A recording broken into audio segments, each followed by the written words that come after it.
Escape hatch. When Sally, Marilyn Burns, escapes by jumping out the window, the glass was actually breakaway sugar glass, made by Bob Burns and Mary Church. In fact, Mary did the stunt of jumping out the window. A mattress and some empty boxes were placed outside the window for her to land on, but setting up the shot took a long time. With the humidity of the Texas summer, the breakaway glass began to dissolve. When I went through it, I was like a glass woman because now I had little particles stuck all over me because the stuff was wet, Mary said. If they'd waited probably another 45 minutes, I don't know if there'd been any glass in those windows.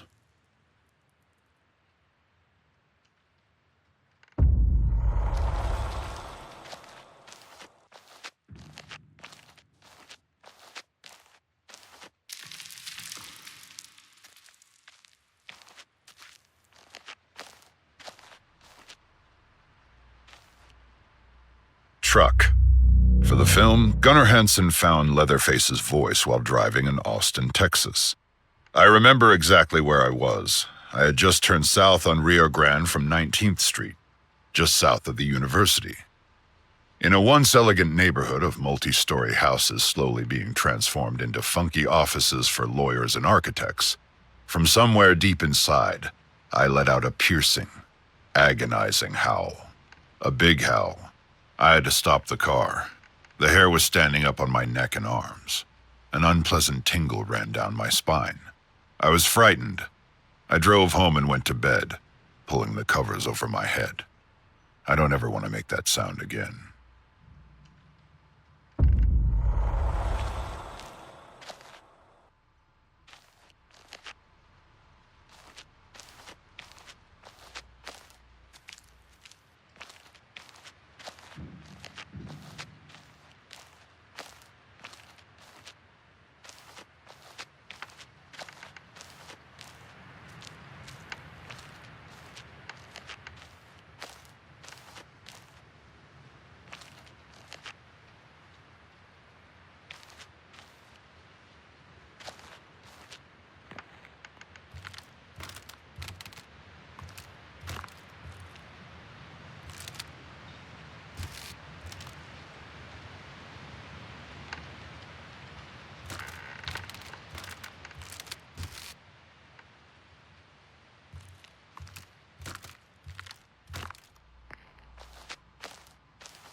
Booty shorts. A lot of shots were set up on the fly during principal photography by Daniel Pearl and Toby Hooper. One such shot, that Hooper would years later call the best shot in the film, was no exception. That shot, of course, being the iconic shot of Pam approaching the family house. Cinematographer Daniel Pearl was laying flat on a dolly with the camera tilted up. The goal of the shot was to make the house appear bigger and bigger in the frame as Pam approached it.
The opening shot. The armadillo in the opening shot of the film was an actual armadillo that production designer Robert Burns found on the side of the road and taxidermied himself. According to Robert Burns, the original script called for a shot of a dead dog on the side of the road, and then the camera would pan to the green van. After further thought, Tobe Hooper felt the dog was too domesticated to show in that light and deemed it too horrible for audiences. This is when an armadillo was decided to be their best bet, as it fit as a symbol for Texas. Robert Burns then found a dead armadillo on the side of the road and took it home himself to taxidermy the animal. This is how the opening shot of the film was born.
Stop and turn. Gunnar Hansen's stop and turn move was an accident. The boots that Gunnar Hansen wore had 3-inch lifts to make him taller, though because of this, if he didn't stop suddenly and then turn, he would lose his balance and fall.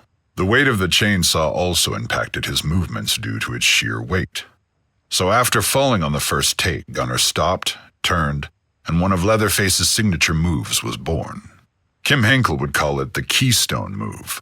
The shot of his signature move was recreated in the unrated gameplay trailer of our game.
Chicken Nugget.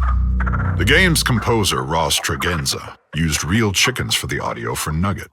He luckily had a close friend and fellow composer that owned a farm with several chickens. The name Nugget was born from brand strategy lead Matthew Zepp. The name is a nod to the longtime nickname of his nephew.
Fake hammer, real impact.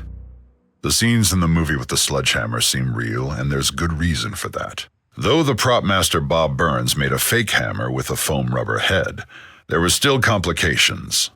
Leatherface actor Gunnar Hansen recalled hitting actor William Vail while filming Kirk's death scene.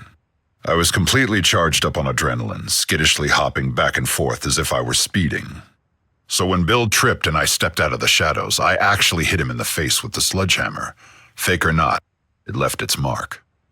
In the pivotal dinner scene, actor Marilyn Burns, who played Sally, was actually struck and bled. "I went to the bucket," said Burns, "and then Grandpa hit me over the head with the other prop that was a piece of steel, a sledgehammer. That hurt. That wasn't fake." As Hansen noted, some of the blood in Sally's hair is actually Marilyn's.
Makeup set.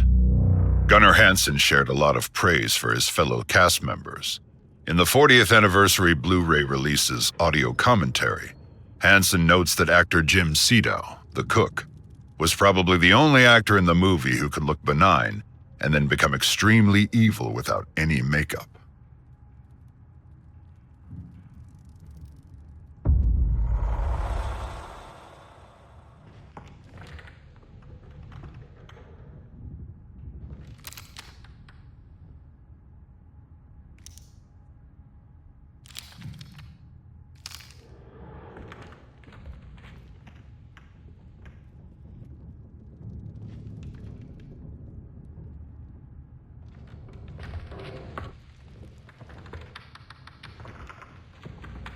Curtain. Alan Danziger played Jerry, the van driver in the film. He prepared for his first on-camera meeting with Leatherface by being blindfolded. When the blindfold was removed for the initial take, he was so terrified that he ran out of the room.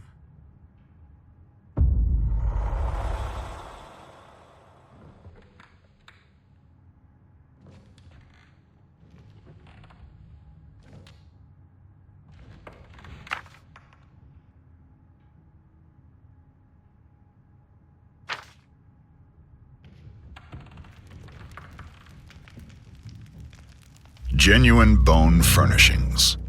The bones used for props were real animal bones found at a veterinarian boneyard and a cattle pasture. Art director Robert Burns led the charge of designing most of the bone props, like furniture and light fixtures.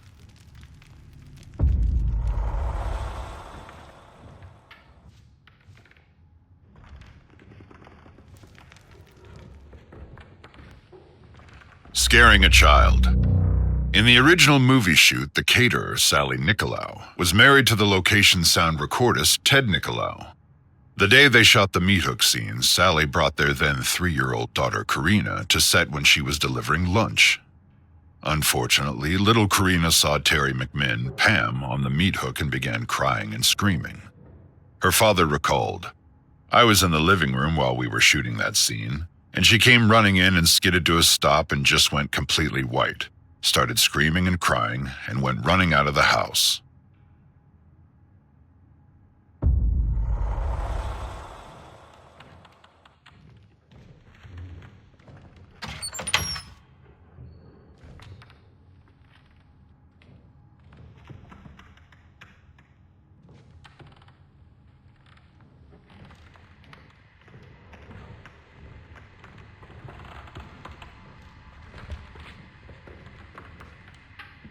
Ashtray.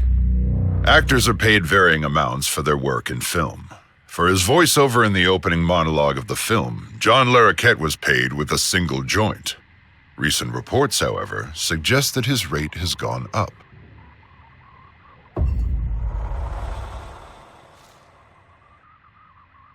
Friend of Leatherface. Since both of her parents were working on the film, 3-year-old Karina Nicolau was often on set and struck up a friendship with Leatherface actor Gunnar Hansen. He recalled their interactions. "She had never liked my Leatherface mask. She was sitting with me one day while I waited for a shot setup. When Dottie, makeup artist Dorothy J. Pearl, came to put on my mask, it horrified Karina. As soon as it covered my face, she started screaming. I had Dottie pull it off. 'See?' I said, 'it's just me.'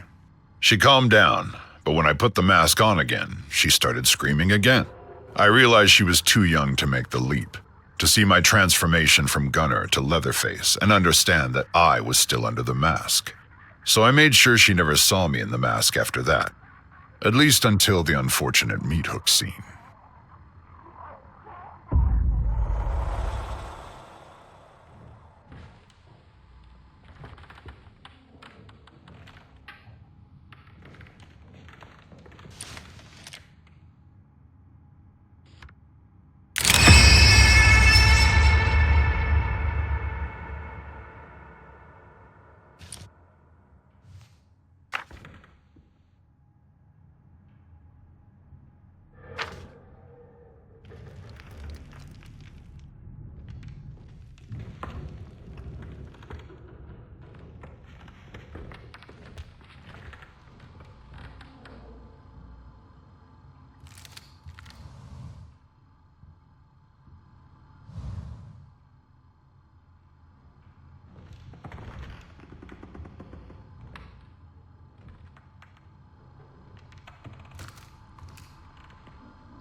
He really cut her.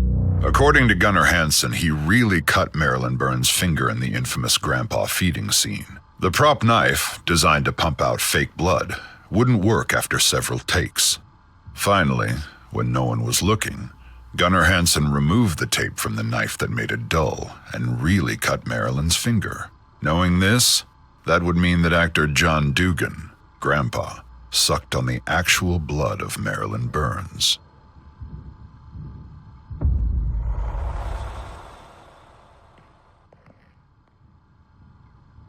Kim and Toby before Texas. Kim Henkel and Toby Hooper met during the filming of Hooper's 1969 film Eggshells. 4 years later, they would go on to create the production company Vortex Inc. and co-create the Texas Chainsaw Massacre. Another Texas Chainsaw actor was also part of the Eggshells cast. Alan Danziger, better known as Jerry to Chainsaw fans, co-starred in the earlier film.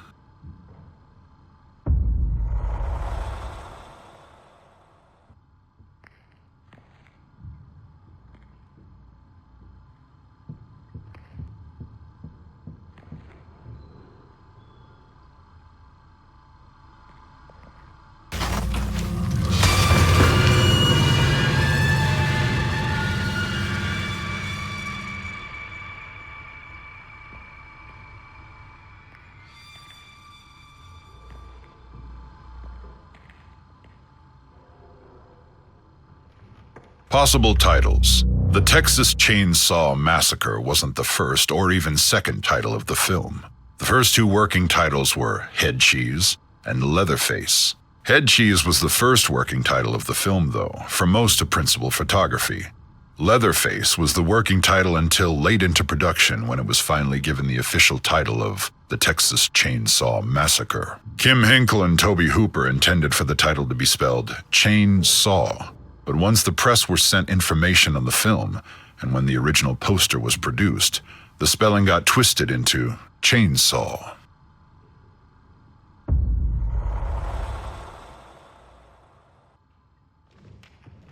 Cheap thrills. Screenwriter Kim Henkel has said that one of the reasons he and Toby Hooper wanted to make a horror film was their limited budget. If you have relatively little money, what are your possibilities? Henkel says. The clear answer was some sort of genre piece. Horror was the easiest because we felt that we didn't have to have any names in the cast. Production values weren't nearly so important as in some other realms, so it became the natural choice.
The Apprehension Engine. Gun Interactive's own Wes Keltner led the direction of music for the Texas Chainsaw Massacre game. One day, Wes was at home brainstorming, and in the background he had 2015's The Witch playing. He wasn't watching the film, but was more listening to it. The sounds and music in the film struck him as he was listening. He asked himself, what instruments are they using to make those unique sounds? It turned out, those sounds were created by an apprehension engine. Wes was able to track down Tony Dugan Smith, who makes roughly 6 of these instruments a year, and was informed that the apprehension engine took around 7 months to build. Wes then had the honor to have a meeting with film composer and creator of music for The Witch, Mark Corvin. It was at this meeting where Corvin said, "Forget everything you know about playing guitar and other instruments. Approach the apprehension engine like a child, and experience and discover." From there, the direction of sounds for the Texas Chainsaw Massacre game were born.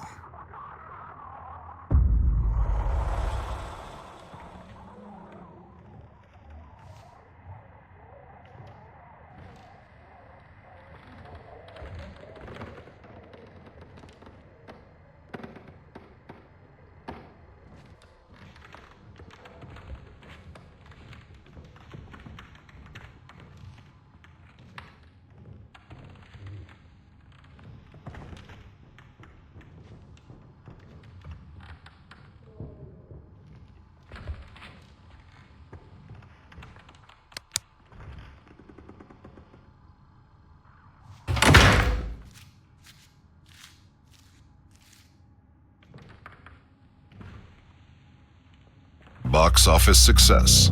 The Texas Chainsaw Massacre grossed over $30 million at the box office in North America and sold over 16 million tickets. With inflation, the film would have made over $150 million in box office earnings today.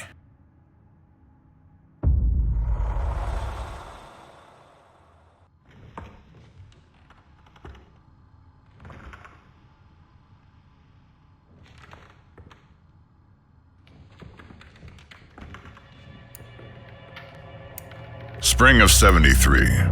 Kim Henkel and Tobe Hooper spent January and February of 1973 writing the script, but production moved on rather quickly after that. They were shooting the movie by summer of 1973.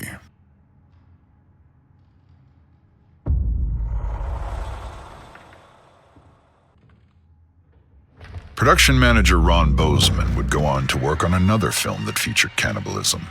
In 1992, he won an Academy Award as a producer for The Silence of the Lambs.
Production manager Ron Bozeman would go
one outfit, 32 days. Actors only had one set of their wardrobe. The actors had to wear the same clothing for the entire 32-day shoot, 12 to 16 hours a day, 7 days a week. For fear of fading or being damaged, they couldn't wash the clothes. So the actors wore the same clothes unwashed for 32 days straight, in 95 to 100-degree Texas heat. According to the crew, Gunnar Hansen stunk of body odor worse than anyone on set by the end of the shoot.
Hitchhiker's camera. The make and model of the Hitchhiker's camera is a Polaroid automatic 230 land camera. It was manufactured and distributed from 1967 to 1969. This camera previously belonged to Maria Flores. The hitchhiker stole it after she was stalked and kidnapped by Johnny.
Preparing for the role. To prepare for the role of Leatherface, Gunnar Hansen went to Austin State School, which was a 95-acre residential and training facility for adults with developmental disabilities. He was there several days to pick up the residents' mannerisms and how they walked and talked. It was important to Gunnar to portray the character authentically, without making a mockery of those who suffer from developmental disabilities.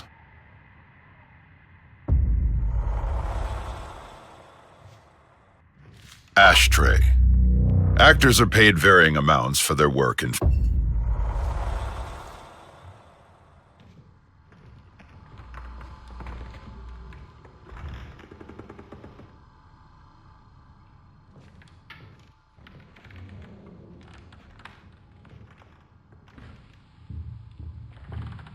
Possible titles: Kim and Toby Before Texas. Kim Hankel.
The dinner scene. The infamous dinner scene was a long, trying shoot.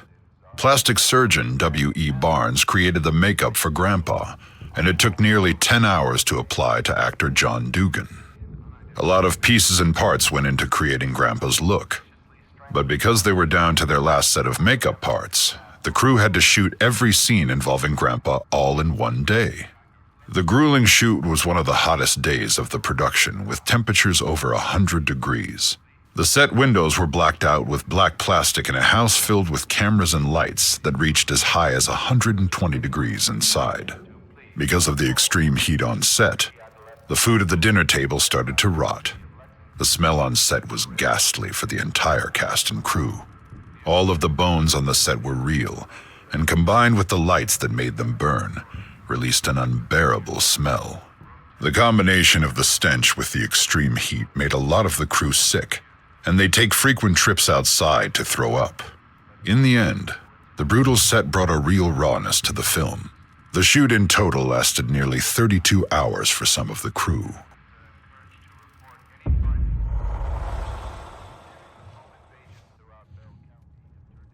Makeup set.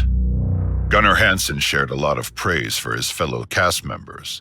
In the 40th anniversary Blu-ray release's audio commentary, Hansen notes that actor Jim Siedow, the cook, was probably the only actor in the movie who could look benign and then become extremely evil without any makeup.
Family name. The family has gone by several surnames throughout the course of the franchise.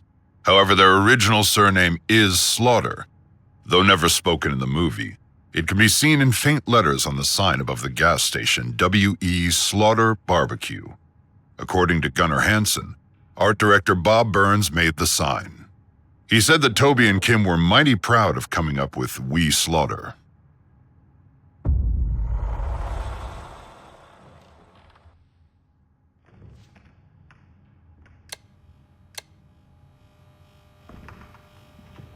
Toby meets the cook. Director Toby Hooper offered the part of the old man, the cook, to Jim Sedow after they worked together in the 1971 film The Windsplitter. They were both a part of the cast in said film. Hooper and Sedow weren't the only Texas Chainsaw Massacre alumni to work on The Windsplitter. Ron Bozeman was the key grip, Kim Henkel was credited as the grip, and Sally Richardson was the assistant director.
Sissy's Straight Razor.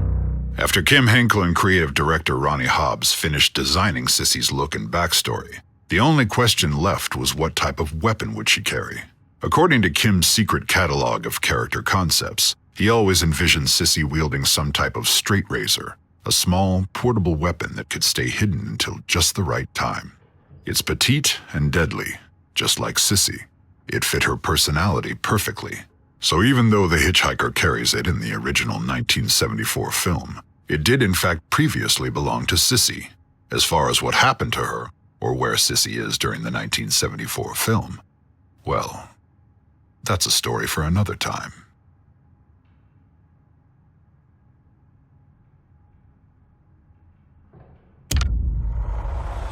Hitchhiker's Pocket Knife. This weapon is a nod to everyone's favorite unlikable character, Franklin, from the 1974 film. According to creative director Ronnie Hobbs and designer Rob Fox, they knew the likelihood of Franklin ever appearing in the video game was slim to none, so this was their way of including him as a small Easter egg.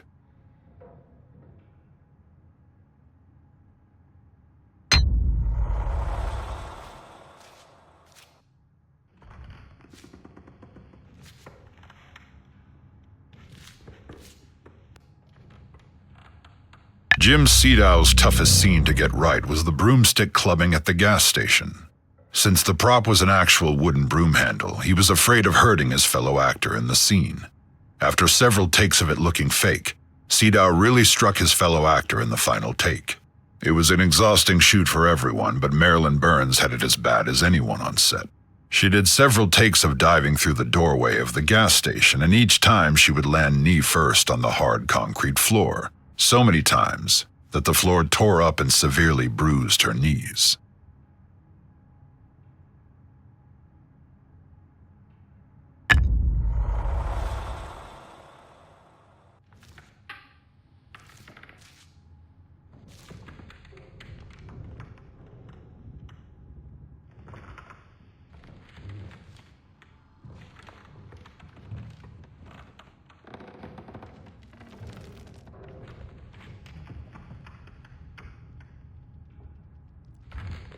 Makeup set.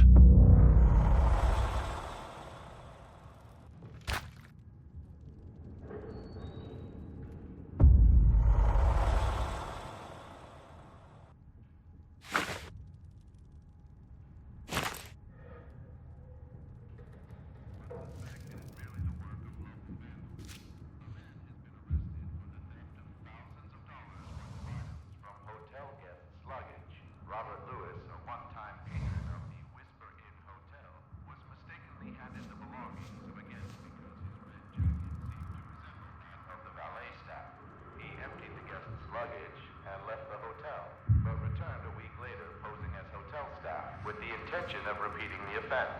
He did this for several weeks.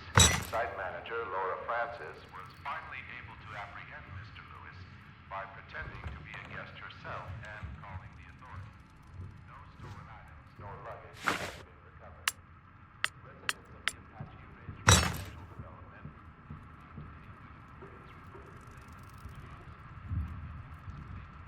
these jars contained a variety of body and animal parts.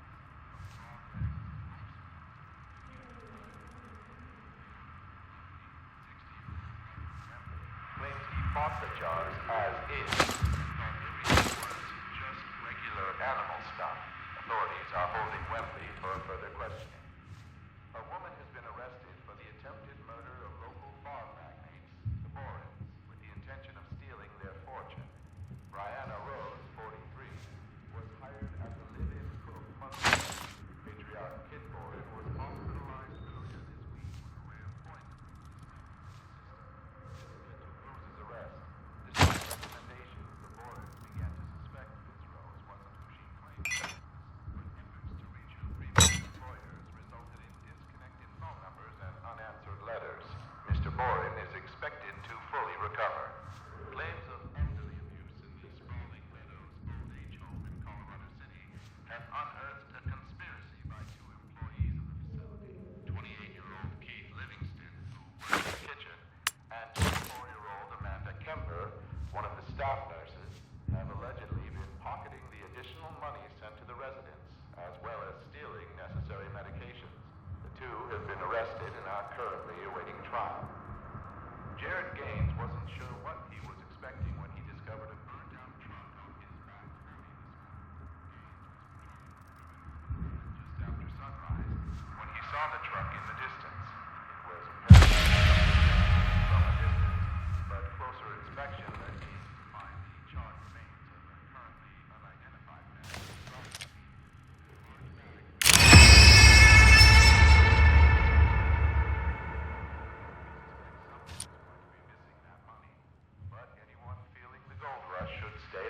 Skin lampshades. Why was the film marketed as being based on true events?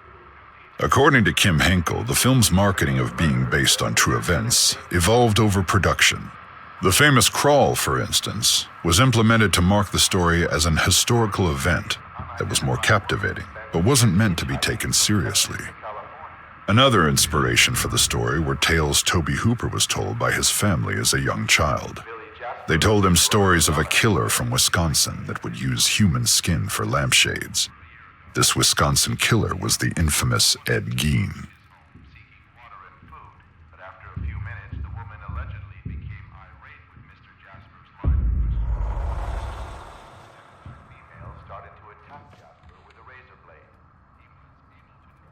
The dinner scene.